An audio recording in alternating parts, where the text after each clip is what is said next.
Well, my guests today are my longtime friends, Tim and Joanne Linehan, and you guys are in town for the owners and managers meeting of the Orvis Endorsed Operations. It's so great to see you guys in person. We've done podcasts before, but never live like this. So welcome. Thank you. Welcome to snowy Vermont. It's what, April 3rd, and we got a lot of snow out there. That's where I was going. Feels more like April Fool's. I know, it does. That's where I was going. Yeah, welcome. It's great to be here. Yeah. So you guys are we're a couple of kids, basically, in New Hampshire. Tim, you're from New Hampshire. Joanne, you're from Florida, but you guys met in New Hampshire. And you guys ended up owning and operating a lodge in the wilderness of Montana, pretty much. So yeah. Tell us how you got there. Well, let's see. Tim and I were both working in New Hampshire. Tim had a sales job, and I had a preschool and kindergarten, and I was skiing or running a ski and bike shop. And I thought we would stay there forever. I just bought a house, and Tim decided that he wanted to go out to Montana and hunt and fish for a summer, and just, before he got a real job. And he found a place in the Yak Valley to caretake via a friend of a friend, and left in, January of '89? Yeah. And thinking he would come back. Right. And, Just the spring, summer. yeah. And 35 years ago. 36, 35. 35 years ago. Yeah. 35. 35 years, yeah. Wow. So, and just never, Tim decided he really liked it there and said, hey, maybe you should come out and check this out too. So I gave my notice at the preschool and kindergarten and my other job, and just packed up my bags and my dog and flew out there in September of '89, and that was it. Yeah. That was it. How did you adjust to it? Did you love it at first, or did it take some adjustment? Took a little bit of adjustment. It really was an extraordinary adventure, Tom, and we thought it was be short-lived. It turns out that it hasn't been short-lived. It's still an extraordinary adventure. Yeah. But it is maybe one of the last wild places left. Maybe sort of one of the last wild places left in the lower 48 states. It's not really near anything. Maybe we'll get to that. But Yeah.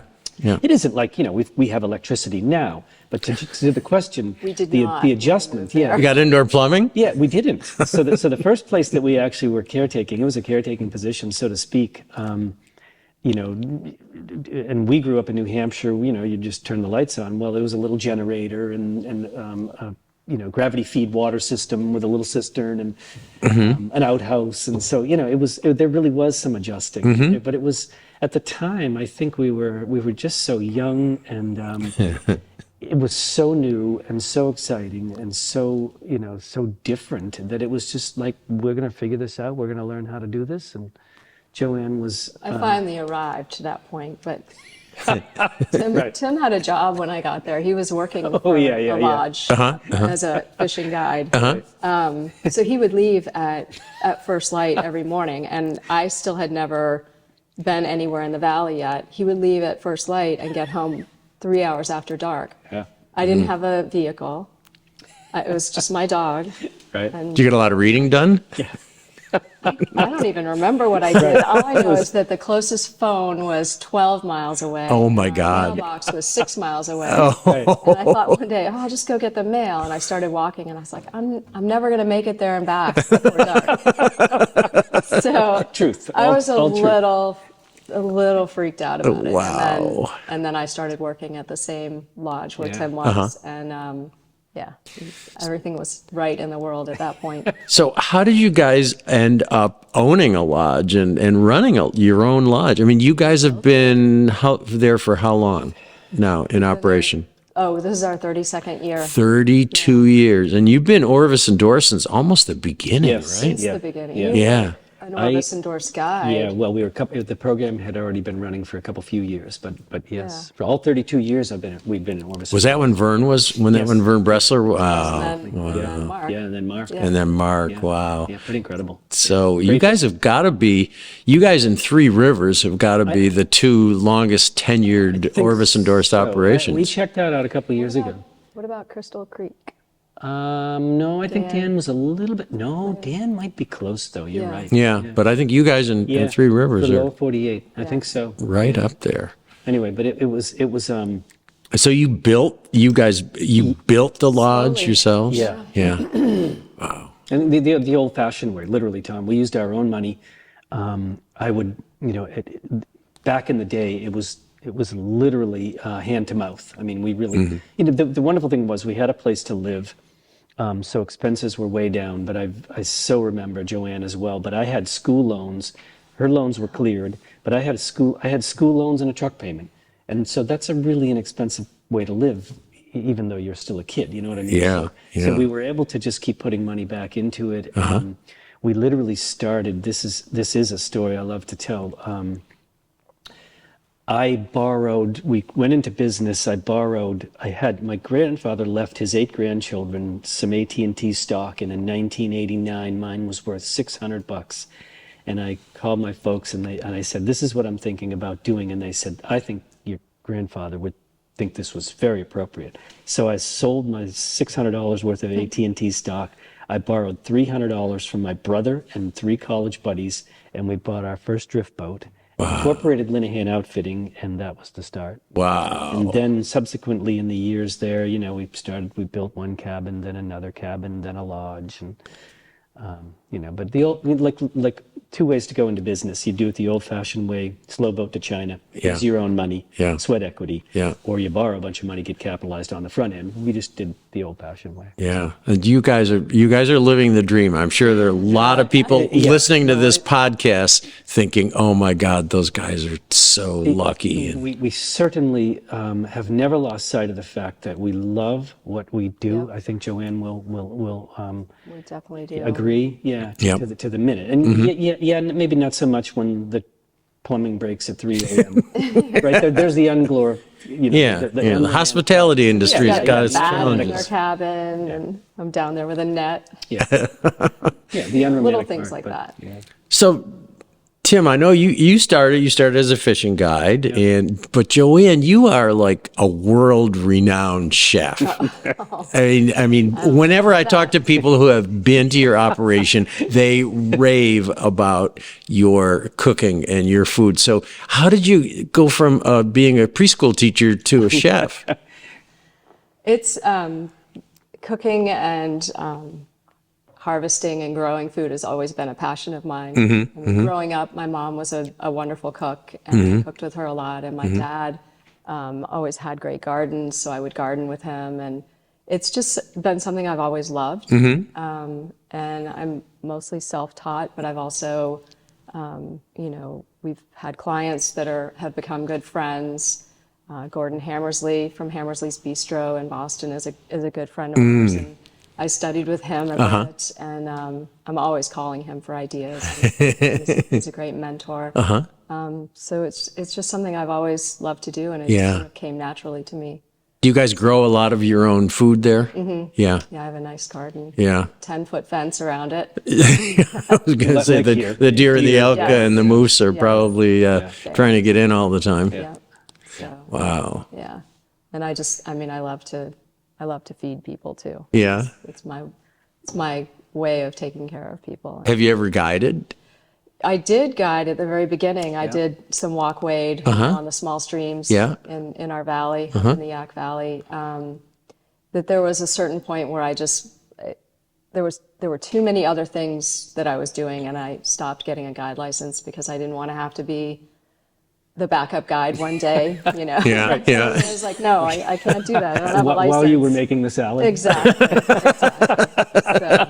Or at the same time you were making the salad. And I did enjoy it. I had to choose. Yeah. So, We started to get so busy, it just required somebody else to sort of, manage all the other things that were going on. Tom. Right. Yeah. I'd leave early, and The phone was starting to ring a little.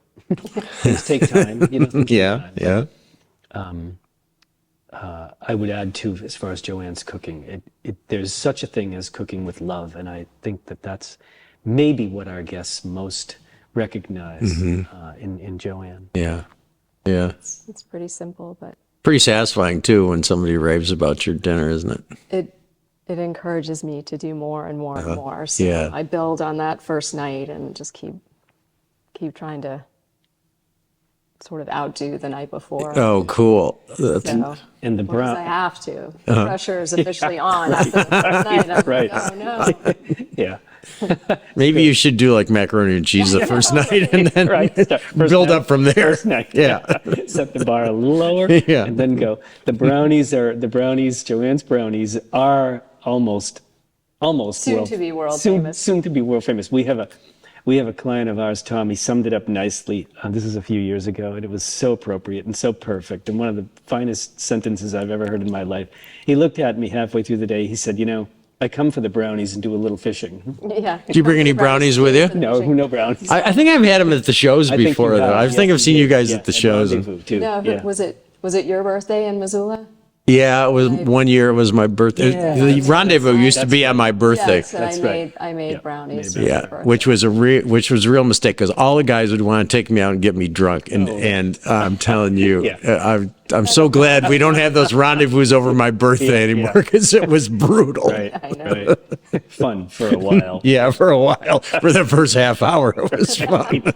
Exactly. was I remember it drinking. well. We could tell some stories about guide rendezvous, couldn't we? The ones in West Yellowstone. Yeah, my yeah. Around the pool. and Around the everybody had pool. to- No, that was Livingston. Yeah, it was Livingston. When- Yes, it was. When everybody got thrown in the pool.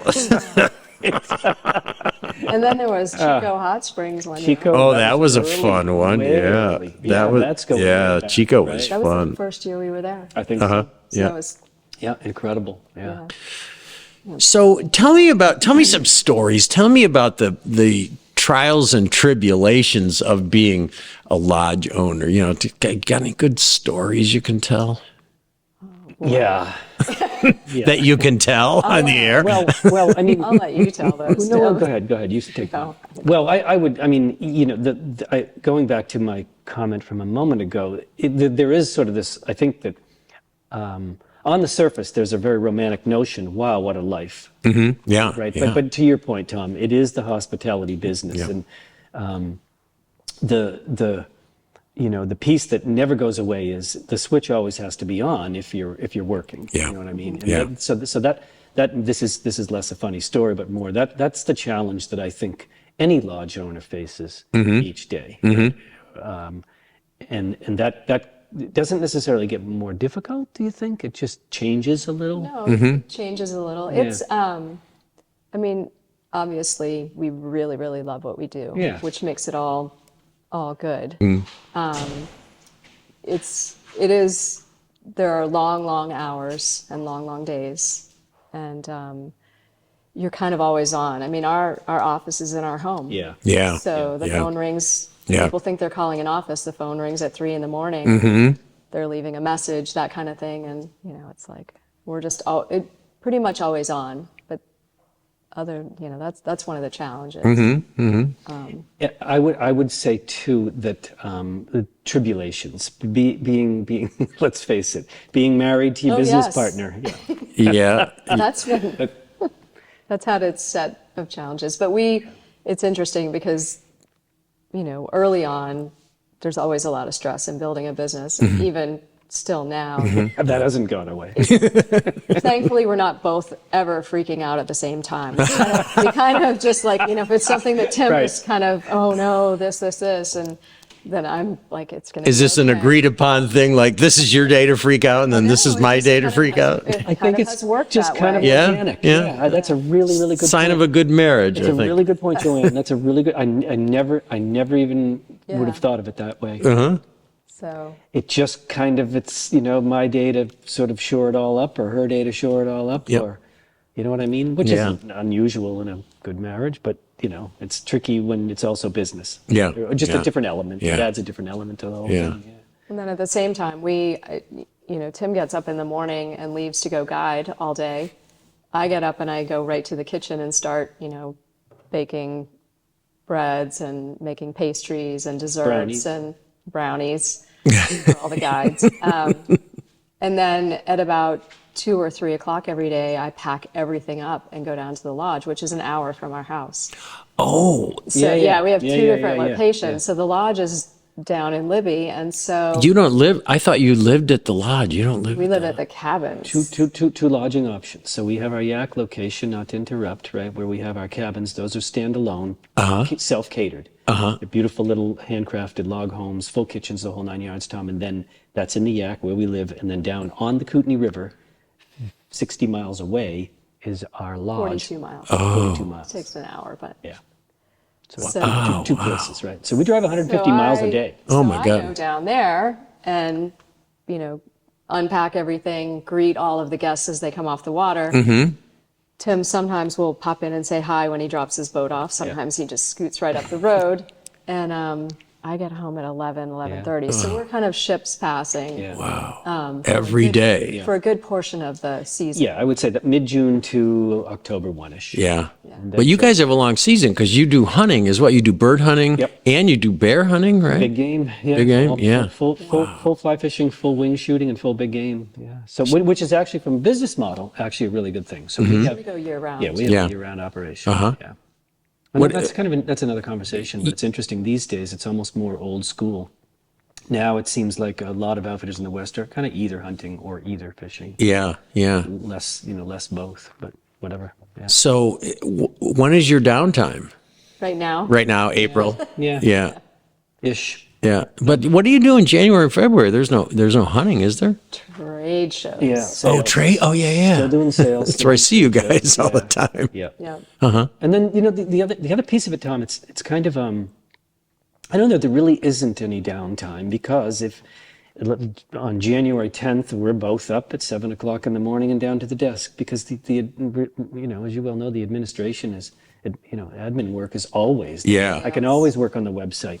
Joanne can always be doing constant contacts. I mean, none of it goes away. You know what I mean? It just doesn't. Sales. How much help do you guys have? So how many guides do you have? So we're smallerish to medium across our operations, and so for our fishing, we probably like a dozen people would be capacity. So we average about 6 guys a day for fishing. Yep. The hunting operations across the board, only 2 of us for the bird hunting, for the grouse hunting, and then average 4 guys for our big game. So smallerish to medium. Yeah. You know what I mean? But And then we have an office manager. yeah, we do. You do have an office. 3 days a week. Yeah, we Yeah. finally could afford one Amazing. 3 or 4 years ago, and that has been It's been fantastic for yeah, us. it's been wonderful. Takes a little pressure off of me. Yeah. Do you have any help in the kitchen? You must have. No, Nope. No? No. You do it all I yourself? do. Incredible I time. do. All the prep and Everything. Prep, cook, serve, clean up. oh my God. Whoa. Incredible. Yeah, I am incredible. bringing on a woman who's going to help me this summer, maybe take a night or 2 a week so that I'm not down there 90 straight nights. Yeah. But yeah, I really enjoy it. Wow. Enjoy it. You guys are such hard workers. I can't believe it. But a 52-day run last year, something like that. 52 straight nights. 52 straight days of Up with me. cooking, Yeah. serving, And home prepping. at midnight. Yeah. I know. Wow. Yeah. I'm noticing it a little bit more as I age. It's not quite as easy as it was 32 years ago. Yeah, getting up early in the morning gets harder every year, I Yes. think. It does. Maintaining gets a little harder. Yeah. Uh-huh. Yeah. Maintaining gets a Yeah. little harder. But that's when our guests come in, because almost all of the guests that I cook for at our lodge are repeat. Mm-hmm. Yeah. So So they're every friends, week you it's know the same, them. and they're all in the kitchen with me. Yeah. Finally, when it's crunch time to really plate everything, I'm like, okay, everybody out of the kitchen, picking them out. Always a bit of performance, but the nice thing with such return is also the friendly banter. Yeah. They just kind of, hey, get out of my way. It's like family, right? It's like It family. is. Yeah. It is. And I think that's how people feel when they come to our lodge. Mm-hmm. Yeah.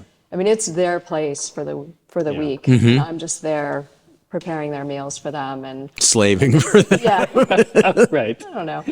And that's how they feel. They feel like it's their own. their own place. Wow. Yeah.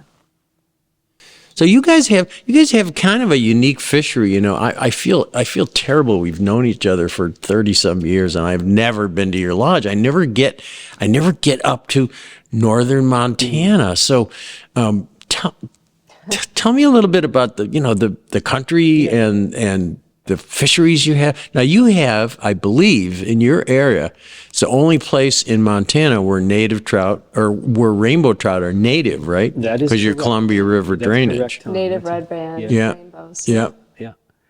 And allegedly or scientifically, they were steelhead that were shut off the last glacial ice age. Yeah. Not necessarily the dams, even before that. You know what I mean? Yeah. So we are in the far northwest corner. So everybody, you say Montana, people think big sky country. Yeah. We're not necessarily big sky country. We're much more like the Pacific Northwest. It's deep timber and it's big coniferous forest, boreal forest. And granitic, much more granitic, harder country. You know what I mean? It's much more, maybe more like New England in that regard. Yeah. Yeah. And so the Kootenai is our main fishery. We call it Kootenai country, Kootenai River country. The Kootenai River starts in British Columbia, actually, and travels dead south into Montana, and then fishery from our fisheries below the Libby Dam. It's a tailwater fishery, big tailwater fishery, 200 or 300 yards wide. In most places, drift boat fishery for the most part.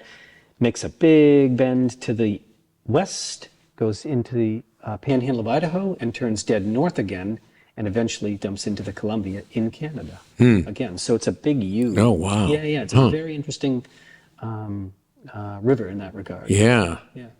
To your point, the only native rainbow trout in the Rocky Mountain West, people forget that, most species were stocked. That's why there are, browns and rainbows everywhere else. Right. Are cutthroat? Do you have Yeah, cutthroats? West Slope cuts. I was going to go there. And are they native They there are too? native, yes. So So we have- both Yep. species are native. Yep. Bull trout. Bull Bull trout trout. as well are native. Yeah.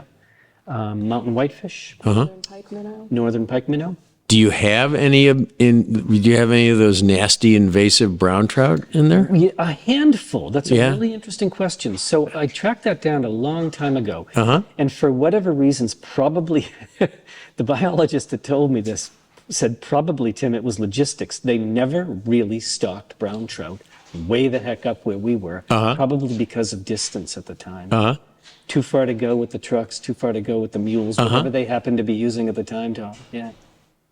They, I caught a brown trout Yeah, once. yeah. There's a handful. I mean, So it's but it's rare. It It's is very rare. rare, yeah. super rare. Somebody, some bucket biology, someone put them in a tributary Yep. 15 years or 20 So years. you're mostly fishing for native salmonids, Yes, which is yes, which exactly. is And bull trout. unusual Very, in very in this bull trout or char. in this anywhere in the world Yeah, now. It's- absolutely, right. In a river that large to have just native species is pretty cool. Yeah, and is. the rainbows in the Kootenai now, they might be mutts to a very small degree, though. Yeah. You could still catch a native rainbow in the Kootenai River. Yeah. Red band, native inland red band rainbow. Yeah. Can you tell the difference between no? You need a need genetic figure. DNA. Yeah. Need DNA. Yeah. Okay. And do you have other waters that you fish? Yeah, so we have tributaries. And don't mention any of the names I of the won't. small streams. No, I won't. We do some of the tributaries, for as monstrous system as it is a lot like New England in that the small stream, the tributaries of the Kootenai can fish very, very well, until about July, and then things start to get a little lower and slower. So we do have some really, really fun stuff. We love. 2/8 and old bat and keel reels, and they don't even need to really spool line. You can just Yeah. 20 feet. Yeah, that's all you need. Yes, the Yeah. big fish of the day might be 12 inches. That's Yeah. a monster. Yeah, But yeah. it's very similar. I love it, Joe. We get a day off, and that's where what we we go. love. Yeah. You like Kinda that the grew up best. doing it. Love it. Yeah, Yeah. yeah. And the boat's great, and that's wonderful, and we do so much of that. But if we get a day off, we grab the old 2/8, and I think it's what is it, a far and fine? I think it's an ancient. I've had that thing for 20. Oh, it's the ultra fine. Yes, exactly. The ultra Yes, fine. exactly. I have one of those too. 20 years old. Yeah, slow as can be. I mean, 6 inches and it's doubled right over. Yeah. Fish a royal wolf all day. Yeah. If you lose that, you could, Put a shoelace. yeah, you put, tie up a piece of your shoelace and they'll still eat that. And do your clients do that small stream stuff? Yeah. Yeah, they loved. So we substitute that when we can, when conditions are appropriate. We actually really enjoy that. Most of our trips are maybe 5 days now, 6 nights and 5 days. You know, it's a certain, it's a specific, everyone it's specific to a certain clientele, but some Yep. people love it. Yeah. Some people just love it. Yeah. And just, you never see another soul. Yeah. Yeah. Literally. I mean, Yeah. you hardly see other boats on the Kootenai. It's still pretty That's amazing. one of the biggest comments at the dinner table. You know, people say, "Did you see another boat today?" Oh, And wow. they'll be like, "No, we didn't see anyone today." In a river that big, Yeah. too. It absorbs it. It doesn't make it, you know, really it's sort of silly. Yeah. You see a couple boats, I'm like, geez, it's busy out Pretty there. amazing Uh-huh. to hear that still. Yeah, little. because you hear about so much in the Rockies now, it being so crowded. At least rivers you can float. Yeah. Right. So that's a unique experience. It's changing a little bit. You know, it's a little busier than it was 20 years ago, but there are days when we don't see another drift boat. Are there any other outfitters on that river? There are. Okay. So one of the great things, though, that's a really great and interesting question. One of the great things about our area is most of it is national forest, and so even the ramps are national forest. Uh-huh. And in our area, Tom, the Forest Service I think they did a wonderful thing. They 20, 30 years ago now, they saw what might be coming. Long story short, we are permitted on the Kootenai, and there are only 4 permits on the Kootenai. Oh, wow. Much like the Snake, and so, you know, Yeah. lots of places now in the West are doing that. So 4 permits. How many boats can they put on per day? that's sort of unlimited. Oh, But okay. I would say this: there are really only 2 outfitters that are doing it substantially. Yeah. And if a civilian wants to take their heavens, drift yes. boat there, Yeah. Wide open to the public. Yeah, yeah. But I think, you know, we're not we're you know, we talked about this earlier in the conversation. We're not near anything, which is probably, Yeah. well, there's not probably, that's why it's not as busy as it otherwise might be. Yeah. So you've not been there yet. I know. I just can't get north. I just run into so many other Yeah, that's waters. that's a great But problem. I really need to come and see you guys. It's so I think it's appealing to so many of our clients these days because it is still so different, and it's you know, geography can be interesting, but with geography comes culture, and those two things are, you know, sometimes they're good and sometimes they're bad. I'm not sure I'm being clear or articulate here, but what's different about where we are right now is it's almost a place in Montana that it's kind of still in the 50s. And, Tom has forgotten. yeah, you know what I mean, Tom? Yeah. I mean, not to give the wrong idea, but Libby has a Pizza Hut and a McDonald's, but not a Starbucks, and there's not one coming anytime soon. You know what I mean? So it's that kind of flavor. You know what I mean? The Dirty Shame Saloon is, you can just put that together. It's the Dirty Shame Saloon. Yeah. And it's wonderful. You know what I mean? And you're apt to sit next to a logger and a guide and a mother, or a father, a family, or some version of all of that. You know what I mean? And that happens in other places, but it's, I don't know. It's kind of hard to pin it down, but it's a blend of sort of old and not quite new yet. Yeah. How many people? What's the population of Libby? So, it's a good question. You know, I think the,